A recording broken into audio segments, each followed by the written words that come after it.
Alors nous sommes aujourd'hui, donc dimanche, on est le 25 Nissan et nous sommes arrivés d'Af Mem Dalet de Shabbat Mem Dalet. On était à la 6e ligne, nouvelle Mishnah, Matnitin. Metaltelin ner hadash aval lo yashan. La Mishnah dit qu'on a le droit de déplacer un ner, une veilleuse nouvelle, mais pas ancienne. Alors il faut expliquer qu'à l'époque, les veilleuses dans lesquelles on mettait donc de l'huile et la mèche, elles étaient en argile. Donc quand elle est une veilleuse toute neuve, on n'a pas encore utilisé une fois. Donc elle est encore valable à utiliser pour autre chose. Mais dès qu'on a allumé une fois, donc la veilleuse elle devient un peu noire, tout ça, donc elle est un petit peu dégoûtante. C'est pour ça que la Mishnah dit, Ner Hadash, quand il y a donc une veilleuse qui est encore toute neuve, on a le droit de la déplacer Shabbat, puisqu'on peut l'utiliser pour boire ou faire autre chose. Mais Yashan, mais quand on l'a déjà allumé, on l'a utilisé déjà pour allumer une fois, elle devient donc un peu dégoûtante, et ça s'appelle Mukse Mehamat Meous. Donc quelque chose de donc Mukse à cause de un peu de c'est dégoûtant, c'est sale, et on ne peut pas l'utiliser pour autre chose que pour allumer les veilleuses Shabbat, et donc c'est assourd. C'est ce que dit donc la Mishnah. Rabbi Shimon Omer, Kol hanerot metaltelin, chutz min haner hadolech b'Shabbat. Il vient Rabbi Shimon, lui dit, toutes les veilleuses, on peut les déplacer, sauf une veilleuse qui est allumée. Évidemment, quand une veilleuse est allumée, on n'a pas de déplacer Shabbat, parce que quand on allume, on fait bouger la flamme, et donc ça fait allumer et éteindre en même temps, et ça c'est assourd. Mais Rabbi Shimon dit, donc quand c'est éteint, on a le droit de déplacer, parce que tout simplement, Rabbi Shimon pense qu'il n'y a pas de mukse au niveau de Hameus. Lui, c'est Rabbi Shimon qui dit, en général, il n'y a pas de notion de mukse, donc quand c'est dégoûtant, pour lui, c'est pas mukse. Ça, c'est la Mishnah, Gemara. La Gemara nous dit, Tano Rabbanan. Metaltelin ner hadash aval lo yashan divrei Rabbi Yehuda. Donc, le Tanakama qui a dit, on a le droit de déplacer une veilleuse neuve, mais pas une vieille, parce que donc, c'est comme c'est Mehamat Meous, c'est Rabbi Yehuda. Rabbi Meir Omer, Kol hanerot metaltelin hous min haner shehidliqu bo b'Shabbat. Il dit Rabbi Meir, lui, toutes les veilleuses on peut déplacer, sauf une veilleuse qu'on a allumé Shabbat. Une veilleuse qu'on a allumée déjà Shabbat, étant donné qu'elle a été allumée, que maintenant qu'elle est, pendant Ben Hashmashot, elle était allumée, elle devient donc mouxée pour tout le Shabbat, alors on n'a pas le droit de déplacer, parce qu'elle est éteinte, et donc on peut déplacer toutes les autres veilleuses, même si elles sont, donc ça veut dire que Rabbi Meir pense qu'il n'y a pas de mouxé mehamat meous, de dégoûtant, non. Lui, il pense qu'il y a Mukse Mehamat Issour. Ça veut dire que tant qu'elle est chez Shabbat, donc tant qu'elle est allumée et que elle était allumée pendant l'entrée du Shabbat, eh bien, on peut la déplacer. On ne peut pas. Donc, si on a allumé ce Shabbat, là, on ne peut pas la déplacer. Rabbi Shimon Omer, Hous min haner hadolech b'Shabbat. Lui, Rabbi Shimon, il dit non. On peut déplacer toutes les veilleuses, sauf celle qui est allumée pendant qu'elle est encore allumée maintenant. Kavta, si maintenant elle s'est éteinte, Mouta l'éteinte est là. Donc Rabbi Shimon lui dit, si elle est éteinte, on peut la déplacer. Donc ça veut dire qu'au final, Rabbi Shimon il dit, il n'y a pas de Mukse Mehamat Meous, donc il n'y a pas de notion de dégoûtant. Il n'y a pas non plus de Mukse Mehamat Issour. C'est-à-dire que même si elle était allumée pendant le Ben Hashmashot à l'entrée du Shabbat, vu que maintenant elle est éteinte, elle est permise à déplacer. Aval, mais la Gemara dit, Kos ou Kara ou Ashashit, lo yizizam memekomam. Mais un verre ou une bassine, et Ashashit, donc un gros verre, donc, il dit, on n'a pas le droit de les déplacer de leur place. La Gemara va nous expliquer pourquoi. Juste, Rabbi Eliezer ben Rabbi Shimon Omer, Rabbi Eliezer, le fils de Rabbi Shimon, il dit comme ça, Mistapek men haner hakaveh, ou men hashemen hametaftef, va'afilu b'sha'a shehaner dolek. Rabbi Eliezer ben Rabbi Shimon lui dit, un homme là a le droit, Mistapek, c'est-à-dire il peut utiliser l'huile qu'il y avait dans la veilleuse qui est éteinte maintenant. Donc la veilleuse est éteinte, il restait de l'huile dedans, il a le droit de l'utiliser. Et même de l'huile qui s'est égouttée pendant l'allumage, donc elle est tombée de la veilleuse, elle s'est égouttée. Et même lorsque la veilleuse est encore allumée, vu que l'huile elle s'égoutte, donc elle se projette et elle s'égoutte de l'autre côté, selon lui, on a le droit de l'utiliser pendant Shabbat. C'est pour ça que Amar Abaye, vient Abaye, il dit à ce sujet, Rabbi Eliezer ben Rabbi Shimon, ça va la kavo bahada, falik ale bahada.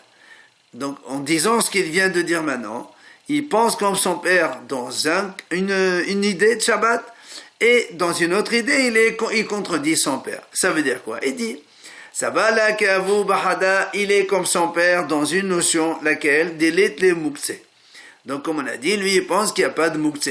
C'est-à-dire, ni moukse à cause de dégoûtant, ni moukse parce qu'elle a été allumée. Il n'y a pas de problème, il pense qu'il n'y a pas de moukse, comme Rabbi Shimon, on a vu tout à l'heure. Mais, au falik ale bahada. Mais lui, il contredit son père dans un autre domaine. Lequel? De elo avu sava kava in lo kava la, ve'ehu sava afagam de lo kava. Alors que son père, donc on a vu tout à l'heure que Rabbi Shimon dit, donc quand la veilleuse est éteinte, on a le droit d'utiliser donc cette huile, etc. Mais Rabbi Eliezer et Rabbi Shimon lui dit, même lorsqu'elle est allumée, on peut profiter de cette veilleuse-là, donc de l'huile qui est dedans ou qui s'égoutte à partir de cette veilleuse. Aval, on a dit tout à l'heure, Kosh ou Kara wa Ashashit, lo yizizam memekoman. On a dit tout à l'heure que pour un verre ou une bassine ou un gros verre, on n'a pas le droit de les déplacer. Alors l'Agma dit, c'est quoi la différence? Pourquoi Rabbi Shimon dit, si une veilleuse est allumée et que c'est éteint, alors on peut la déplacer, mais pas un gros verre, une grosse bassine. Quelle est la différence? Amar Oula, il vient à Oula, il répond, il dit non, Sifa atteint les Rabbi Ouda.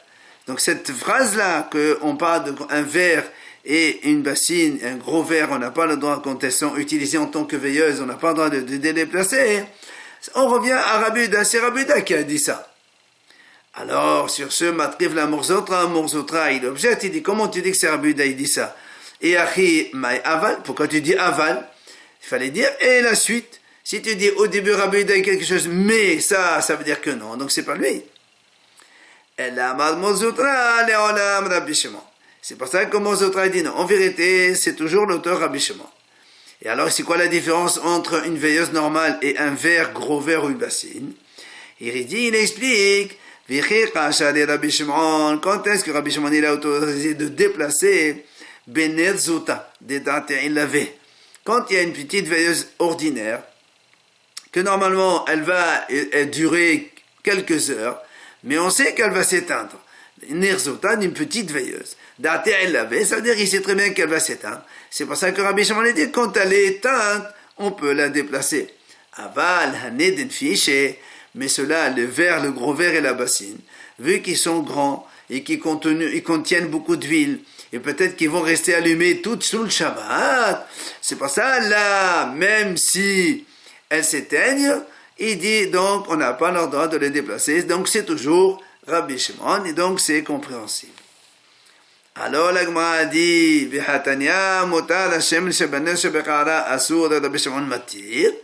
La Gemara dit comment tu dis que Rabbi Shimon c'est lui qui dit ça, que quand il y a une grosse bassine ou une grosse veilleuse, eh bien c'est asur. Voilà, il y a une braïta qui dit, on a vu donc précédemment, motar Hashem, ce qui reste de l'huile dans une veilleuse ou dans une bassine, donc on a utilisé comme veilleuse une grosse veilleuse si on veut, ce qui reste comme huile, c'est assourd de l'utiliser pendant Shabbat, puis Rabbi Shimon matir.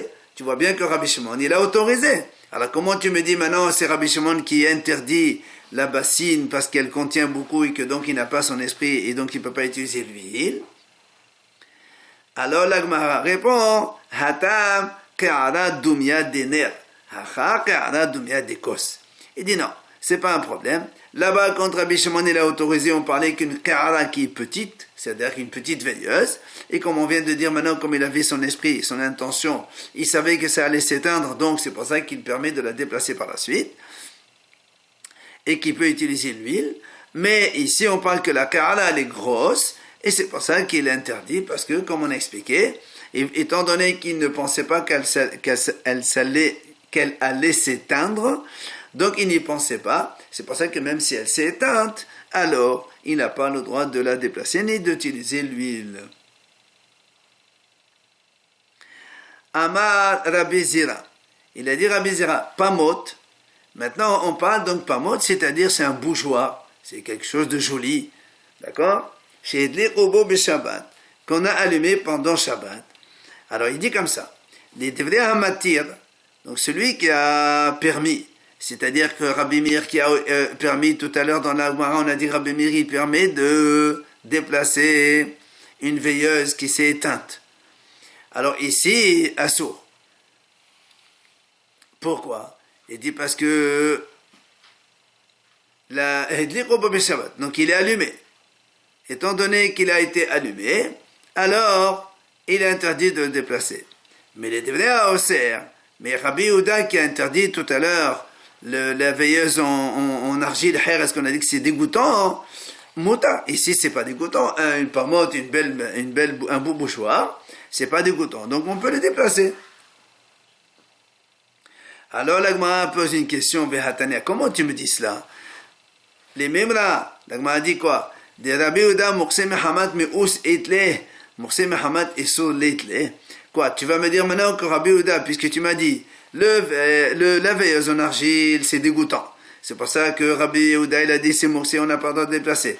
Et maintenant, le bougeoir qui n'est pas dégoûtant, mais qui a été allumé pendant Shabbat, après il s'est éteint, ça veut dire Rabbi Houda, il permet de déplacer. Donc, il n'a pas de Moukse à cause de Issour. Le Issour, ça veut dire l'interdiction que existait sur cette veilleuse pendant le Ben Hashmashot, l'entrée de Shabbat, on est resté allumé.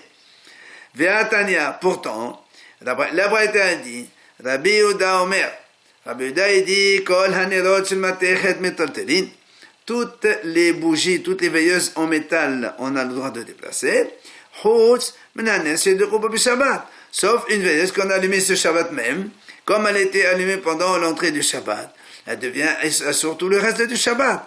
Alors comment tu me dis comme ça, contraire? C'est pour ça que la Gemara rectifie.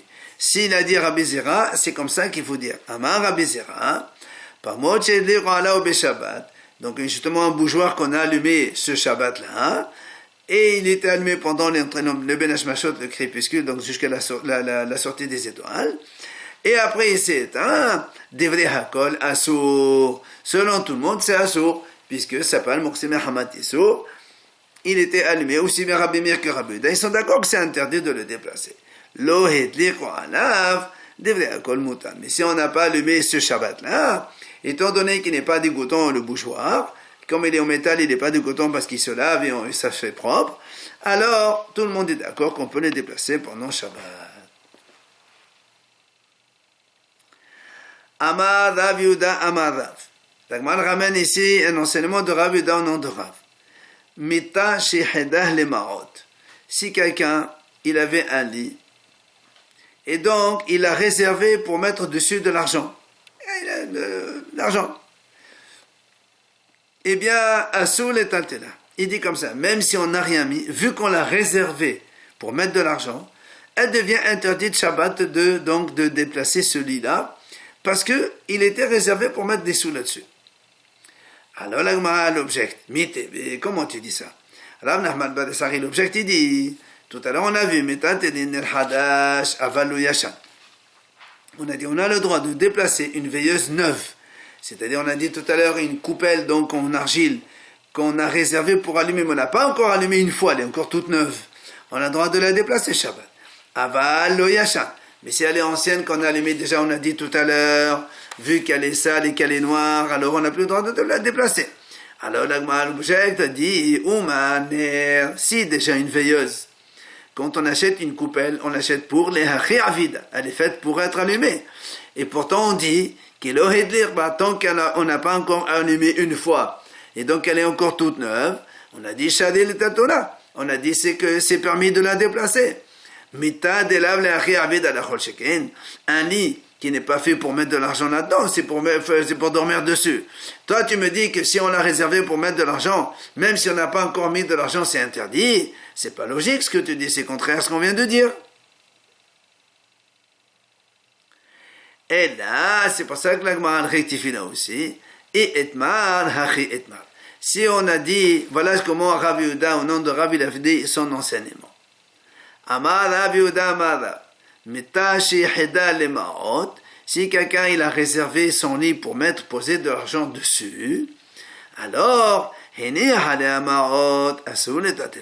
si il a posé donc de l'argent dessus pendant le hol, donc avant Shabbat, il a posé de l'argent, évidemment maintenant, il devient un sourd. Le lit devient donc un support donc d'objet d'interdit, et même si il a enlevé l'argent de là-bas, eh bien, ça reste donc quand même un sort de déplacé. Mais si il n'a pas encore posé de l'argent dessus, eh bien, on a le droit de déplacer. Maintenant, la Gemara dit, donc ça, si on parle d'un lit qu'on a réservé pour mettre de l'argent. Donc, quand on a réservé pour l'argent, s'il a posé l'argent, c'est assourd. S'il n'a pas posé, c'est permis. Maintenant, si maintenant il n'a pas réservé pour mettre de l'argent, donc un lit ordinaire, tant qu'il y a de l'argent dessus, évidemment, on n'a pas le droit de le déplacer. Et s'il n'y a pas de l'argent maintenant, on peut la déplacer. Et la Gemara rajoute, à condition, si maintenant il n'y a pas d'argent, on peut déplacer ce lit-là à une condition que Ben Hashmashot, à l'entrée du Shabbat, il n'y avait pas de l'argent. Parce que, comme on a dit, quand à l'entrée du Shabbat, ce lit, il y avait de l'argent dessus qu'on a posé dessus, donc, eh bien, même si après, quelqu'un il l'enlève, eh bien, le lit reste interdit à déplacer, ce qu'on appelle Bassis et Davar Aesso, donc, un support d'objet interdit, il le reste pendant tout le Shabbat. Amar Ola, il vient Ola. Il dit, Mitiv Rabbi Elazar. Rabbi Elazar, il objecte. Il est à partir d'une Mishnah dans Kilim. C'est marqué là-bas, Mochni Shela. On parle là-bas d'une sorte de carrosse comme ça, sur laquelle les gens y montaient, comme aujourd'hui, des voitures, mais à l'époque c'était des carrosses. Et Mochni, c'est les roues de la carrosse. Donc il y a deux grosses roues. Alors il dit comme ça. Nous, on sait que lorsque le volume du carrosse, il est grand comme un mikvé, c'est-à-dire il a un volume de 40 CA, eh bien, nous on sait que quand est-ce que les ustensiles prennent l'impureté, c'est quand ils sont ustensiles, c'est-à-dire ils ne sont pas gros comme un volume de 40 CA. Quand ils sont un volume comme un 40 CA, ça devient une tente, et une tente ne prend pas l'impureté. Donc c'est pour ça qu'il dit, lorsque donc on a un carrosse, et donc ce carrosse, donc il a des rebords, des parois, et à côté tu as deux roues, des grosses roues. Alors il dit comme ça maintenant, la particularité c'est que les grosses roues, elles dépassent le rebord du carrosse. Si le rebord il est comme ça, la roue elle dépasse, c'est-à-dire elle est plus grosse que le rebord. Les grosses roues de l'époque. Et la Mishnah dit là-bas, Bisman shihi nishmetet. Si la roue, elle se défait, c'est-à-dire on peut l'enlever, on peut la remettre. Normalement,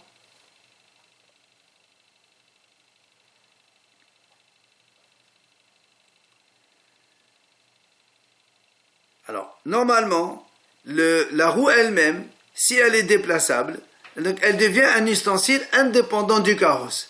C'est-à-dire, in hibourla, donc elle n'est pas considérée comme partie prenante du carrosse.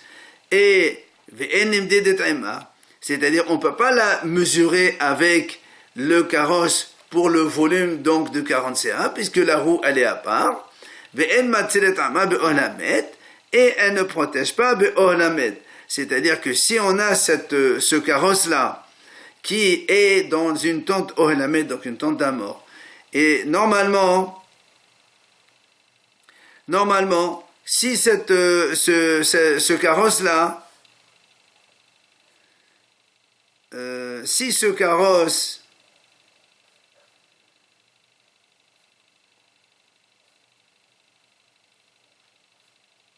c'est ça. Si donc le carrosse il est dans une tente où il y a un mort, alors étant donné que la roue elle est un ustensile à part, et donc il prend la touma indépendamment du carrosse, et du coup s'il y a des objets qui sont dans le carrosse mais qui débordent de la paroi donc du carrosse, vu qu'il y a ici la roue qui est elle-même donc elle aussi plus haute que la paroi du carrosse, alors dans ces cas-là, vu que la roue elle est impure, donc les objets aussi qui sont dans le carrosse ils sont impurs, même si le carrosse est fait donc 40 séras et que le carrosse en lui il prend pas d'impureté. C'est ce qu'il dit. Elle ne va pas protéger donc le carrosse quand on est dans une onamet. Et s'il y a de l'argent sur cette roue-là, on n'a pas le droit de faire rouler parce qu'il y a de l'argent donc. Alors là, on m'a dit, tu vois bien que quoi? Sharia. Mais donc ça veut dire quoi? Ça veut dire que s'il n'y a pas d'argent dessus, elle est permise. Même s'il y avait Ben Hashmashot de l'argent. Alors comment ici tu me dis que quand est-ce que on autorise de déplacer le lit? Seulement quand il n'y avait pas de l'argent à l'entrée du Shabbat. Voilà ici on ne dit pas cela. Dans la Mishnah c'est marqué que même s'il y avait de l'argent à l'entrée du Shabbat, si maintenant il n'y a pas de l'argent, alors on peut déplacer la roue. Donc, question, la Gemara répond, Rabbi Shimon, hidilit le mukse, verav que Rabbi Yehuda svirale. Alors, on m'a dit, c'est pas un problème. Cette Mishnah, l'auteur c'est Rabbi Shimon. C'est pour ça que lui, donc Rabbi Shimon, il n'a pas de notion de mukse.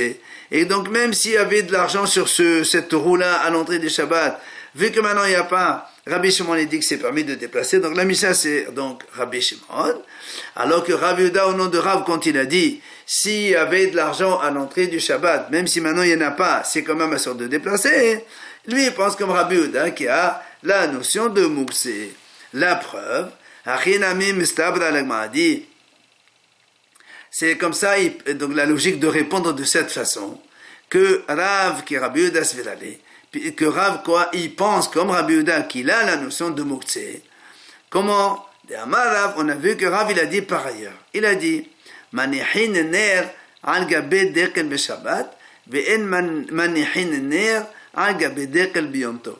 Rav il dit comme ça, si quelqu'un il veut par exemple, il a un jardin, il a un palmier dans son jardin et le vendredi soir il veut manger dans le jardin, il peut poser la veilleuse sur le palmier. Il a un palmier, par exemple un tronc de palmier coupé, il le pose sur le palmier.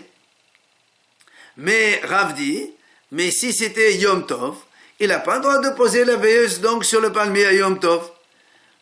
Alors évidemment, la différence, c'est que comme c'est Shabbat, et nous on sait que on n'a pas le droit d'utiliser un arbre Shabbat, ni de poser quelque chose sur l'arbre, ni d'enlever quelque chose donc de l'arbre le jour du Shabbat. Ni Yom Tov d'ailleurs, c'est la même chose. Alors c'est pour ça qu'on m'a dit, quand Rav il a dit on a le droit de déplacer une veilleuse sur un palmier Shabbat.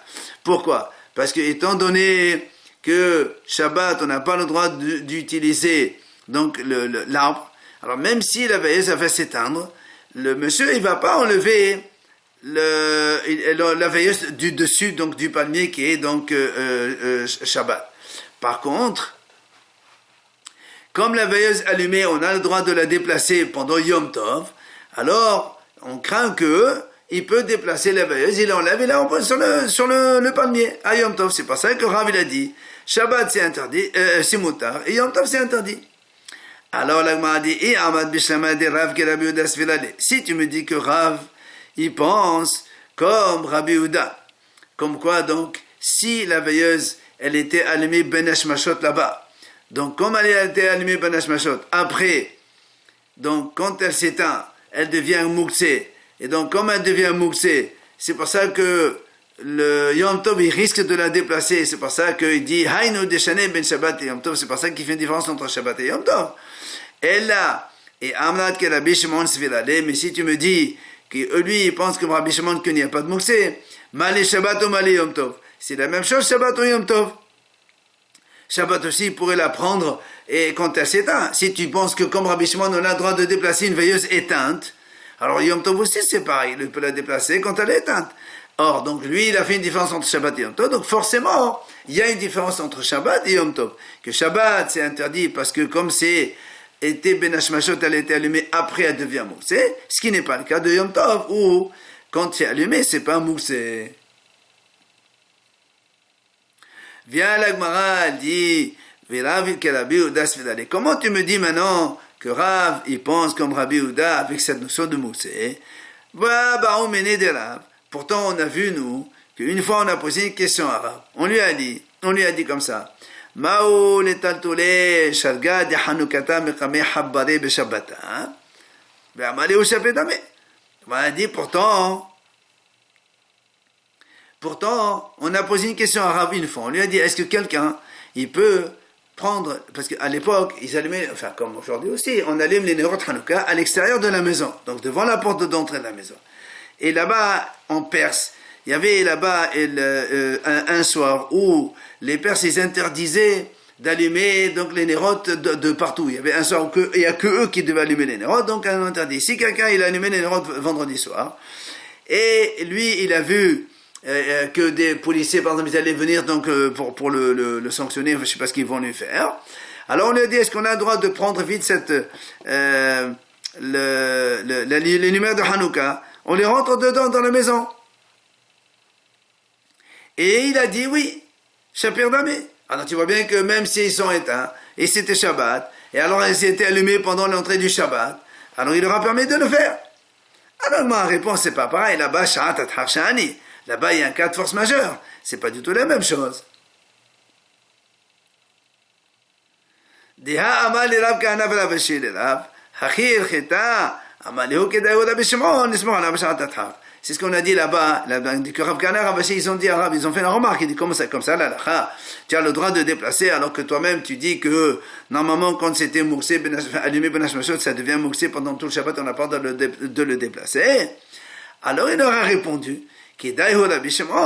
Ça va. C'est vrai que normalement c'est assourd, mais ici, comme il y a le danger que les goïms peuvent donc faire du mal à ce juif-là à cause de ces nérotes-là, on s'appuie sur Rabbi Shimon pour donc permettre de déplacer ces veilleuses de Hanouka et de les rentrer à la maison pour ne pas que les Perses puissent les voir et lui faire du mal.